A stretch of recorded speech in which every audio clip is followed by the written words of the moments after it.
اللہ کی دو ناراضگیاں حاصل کی، ایک ناراضگی تو حسد کی اور ایک ناراضگی جو ہے وہ کفر کی ہے۔ پہلے حسد کیا، ایمان نہیں لائے، اور پھر جو ہے وہ اس کے بدلے میں اس کے نتیجے میں کفر ان کو حاصل ہوا۔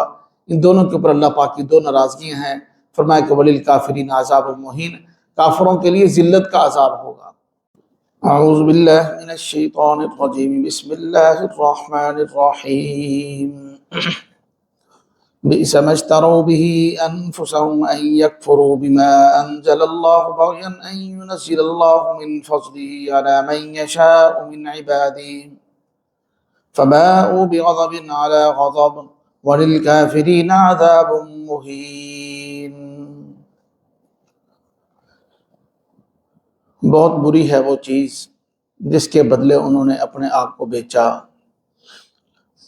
وہ چیز یہ ہے کہ وہ انکار کرتے ہیں ان احکامات کا جو اللہ نے نازل کیے، ضد اور عناد کی وجہ سے، اور اللہ اپنے فضل سے اپنے بندوں میں سے جس پر چاہے نازل کر دیتا ہے، پس وہ لوٹے غضب بالائے غضب کے ساتھ، اور کافروں کے لیے ذلت کا عذاب ہوگا۔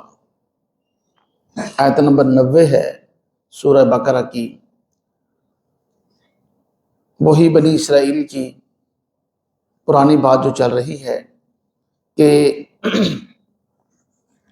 ان لوگوں کا دوسرے انبیاء پر ایمان نہ لانا یہ ضد اور عناد کی وجہ سے تھا، حسد کی وجہ سے تھا۔ اللہ پاک جل شانہ فرما رہے ہیں کہ انہوں نے اپنے جیوں کو بیچ دیا، کسی کو دے دیا، اس بنا پر کہ وہ انکار کریں گے، اللہ کے جو بھیجے ہوا سچا دین ہے اس کا انکار کریں گے۔ اور ان کو یہ حسد ہے کہ یہ جو دین آیا ہے، دین اسلام آیا ہے، کتاب اللہ قرآن پاک نازل ہوئی ہے، یہ نبی پاک صلی اللہ علیہ وسلم پر کیوں نازل ہوا ہے؟ ہمارے بنی اسرائیل کے اندر نبوت کیوں نہیں رہی؟ بنی اسحاق کے اندر کیوں نہیں رہی؟ بنی اسماعیل کے اندر کیوں چلے گی؟ ابراہیم علیہ السلام کے دو بیٹے تھے نا، ایک اسحاق علیہ السلام اور ایک اسماعیل علیہ السلام۔ اسحاق علیہ السلام کی اولاد میں سے سارے بنی اسرائیل کے پیغمبر ہوئے، نبوت ہم سے نکل کر جو ہے وہ بنی اسماعیل کے اندر کیوں چلی گئی ہے؟ اس بات کا حسد تھا۔ اللہ پاک جل شانہ فرما رہے ہیں ان کو اسی بات کا غصہ ہے، بغیاً، اسی بات کی ضد ہے، ان ينزل اللہ من فضلہ علی من یشاء من عبادہ، اللہ اپنا فضل اپنے بندوں میں سے جس پر چاہے کر دے۔ اللہ کے لیے کون سا مشکل ہے؟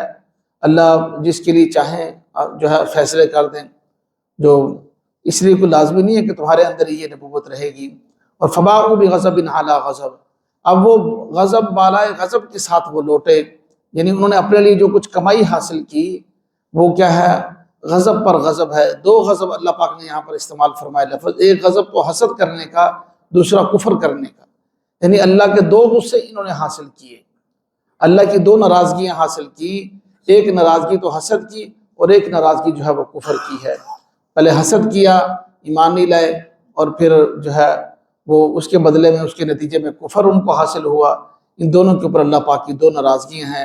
فرمایا کہ وَلِلْكَافِرِينَ عَذَابٌ مُّهِينٌ، کافروں کے لیے ذلت کا عذاب ہوگا۔ ایک تو یہ ہے نا عذاب کے اندر تکلیف ہوگی، مہین کا لفظ قرآن میں بہت جگہ استعمال ہوا ہے، تو یہ بات ہم سمجھ لیں۔ یہاں پر اللہ پاک جل شانہ کی ناراضگی بہت سخت ہوتی ہے نا، وہاں پر مہین کا لفظ استعمال کیا جاتا ہے، ورنہ عذاب علیم، عذاب عظیم کے الفاظ ہیں۔ مہین کا لفظ وہاں ہوتا ہے جہاں اللہ پاک کی ناراضگی کی انتہا بہت زیادہ ہوتی ہے۔ تو ہمارے ہاں انتہا ہے، اللہ کی کوئی انتہا نہیں ہے، تو یہ مہین کا لفظ وہاں پر استعمال ہوتا ہے جہاں اللہ کی ناراضگی بہت زیادہ ہوتی ہے۔ فرمایا کہ یہاں پر ان کے لیے بہت زیادہ ذلت کا عذاب ہوگا۔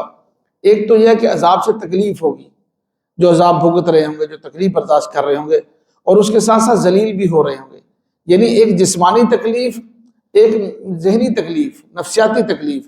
جب انسان ایک جسمانی تکلیف تو برداشت کر لیتا ہے کبھی کبھار، پھر جو ہے وہ ذلت کی تکلیف جو ہے وہ نفسیاتی اور ذہنی تکلیف برداشت نہیں کر سکتا، تو ان کو یہ دونوں قسم کے عذاب ہوں گے کہ وَلِلْكَافِرِينَ عَذَابٌ مُّهِينٌ، ان کے لیے ذلت کا عذاب ہوگا، ان کو ذلیل بھی کیا جائے گا۔ فرمایا کہ وَإِذَا قِيلَ لَهُمْ آمِنُوا بِمَا أَنزَلَ اللَّهُ، جب ان کو کہا جاتا ہے کہ ایمان لاؤ اس پر جو اللہ نے نازل کیا ہے، قَالُوا نُؤْمِنُ بِمَا أُنزِلَ عَلَيْنَا، وہ آگے سے کہتے ہیں جو ہم پر نازل ہوا اس پر تو ہم ایمان لے آئیں گے، وَيَكْفُرُونَ بِمَا وَرَاءَ، اور اس کے علاوہ سب کچھ چھوڑ دیں گے، اس کا انکار کر دیں گے۔ یہ وہی حسد والی بات آ گئی کہ جو تو کتاب تورات ہمارے اوپر نازل ہوئی ہے اس پر تو ہم ایمان لے آئیں گے، اور اس کے علاوہ جو ہے ہم انکار کریں گے۔ باقی جو کوئی دین آئے گا، عیسیٰ علیہ السلام تشریف لائے، اور ان کے بعد نبی پاک صلی اللہ علیہ وسلم، ہمارے پیارے پیغمبر صلی اللہ علیہ وسلم تشریف لائے، اور دین اسلام آیا، قرآن آیا، باقی سب کا ہم انکار کریں گے۔ جو ہم پر نازل ہوا ہم اسی پر ایمان لائیں گے۔ اللہ پاک جل شانہ فرمانا ہے وَهُوَ الْحَقُّ، حالانکہ وہ حق ہے، جو دین تمہارے پاس آیا ہے یہ حق ہے، مُصَدِّقًا لِمَا مَعَهُمْ، اور تمہاری تصدیق بھی کرتا ہے۔ گویا کہ تم جب قرآن کا انکار کر رہے ہو، جب تم پیغمبر اسلام کا انکار کر رہے ہو، تو گویا کہ اپنا انکار کر رہے ہو، وہ تو تمہاری تصدیق کر رہے ہیں نا، وہ قرآن تمہاری تصدیق کر رہا ہے، خود تورات کی تصدیق کر رہا ہے۔ تصدیق کرنے والے کا انکار خود گویا کہ اپنا انکار ہوتا ہے۔ تو اس لیے فرمایا کہ وَهُوَ الْحَقُّ، حالانکہ وہ دین حق ہے، مُصَدِّقًا لِمَا مَعَهُمْ، جو کتاب تمہارے پاس موجود ہے تورات، اس کی تصدیق بھی کرتا ہے۔ اچھا، پھر ایک تو یہ تم نے کفر کیا، اور اس کے ساتھ حسد بھی کیا تم نے۔ تین باتوں سے اللہ پاک نے رد فرمایا اس آیت کے اندر۔ ایک تو وہ کہتے تھے نؤمن بما انزل الینا ویکفرون بما وراء، جو ہم پر نازل ہوا ہے ہم اس پر ایمان لائیں گے، دوسرے کو چھوڑ دیں گے۔ کیا مطلب دوسرے دینوں پر وہ حسد کرتے ہیں، اللہ دوسرے دین بھیج دے؟ ایک تو یہ حسد تھا۔ دوسرا یہ کہ وَهُوَ الْحَقُّ مُصَدِّقًا لِمَا مَعَهُمْ، جو دین ان کے پاس آیا ہے وہ ان کی تصدیق کرنے والا ہے، یہ اس کا انکار کرتے ہیں، وہ سچ بھی ہے، تو انکار کرنے کی وجہ سے گویا کہ خود اپنا انکار کرتے ہیں۔ اور تیسری رد ان پر بنی اسرائیل پر یہ کیا، قُلْ فَلِمَ تَقْتُلُونَ أَنْبِيَاءَ اللَّهِ مِن قَبْلُ إِن كُنتُم مُؤْمِنِينَ، تو پھر یہ بتاؤ کہ پھر تم اللہ کے نبیوں کو کیوں قتل کرتے تھے؟ تمہارے بڑے نبیوں کو کیوں قتل کرتے تھے؟ انبیاء کو کیوں قتل کرتے تھے؟ ان کنتم مؤمنین، اگر تم مومن ہو۔ ہم کہتے ہیں تم تو کہتے ہو کہ ہم ایمان لائیں گے، اپنے دین پر ایمان لائیں گے، تمہارے دین کے اندر بھی تو کہاں لکھا ہوا؟ دکھاؤ تورات کے اندر کہاں لکھا ہوا ہے نبیوں کو قتل کرنا؟ تورات پر بھی تم ایمان نہیں لا رہے۔ تم تو کہتے ہو کہ ہم اس پر ایمان لائیں گے جو ہم پر نازل ہوا ہے، اس کے علاوہ باقی کسی دین پر ایمان نہیں لائے گا۔ اچھا، جو تمہارے اوپر نازل ہوا ہے، تمہارے پاس تورات ہے، اس کے اندر بتاؤ نبیوں کو قتل کرنے کی اجازت کہاں دی گئی ہے؟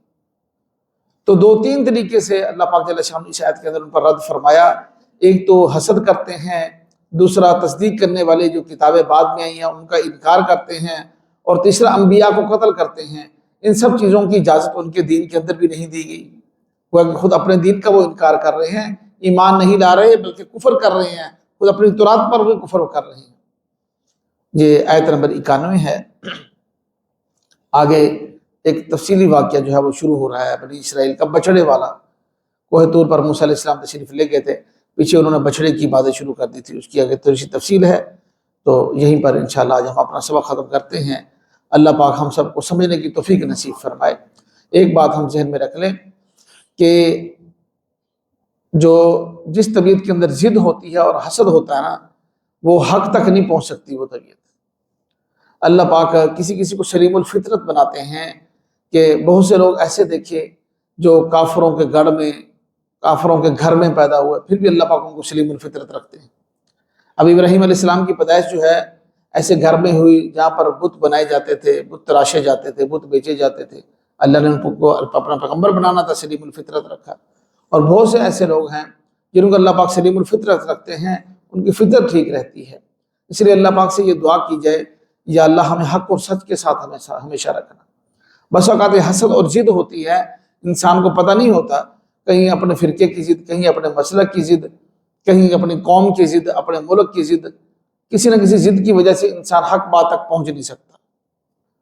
باقی سب کچھ انسان اپنی جو ذاتی تشخص ہے نا انسان کا، اس کو انسان اپنے ساتھ رکھے، لیکن جو ہے من حیث الامت، جیسے ہم پوری امت ہیں اس لحاظ سے تو ہمیں اکٹھا ہونا چاہیے نا۔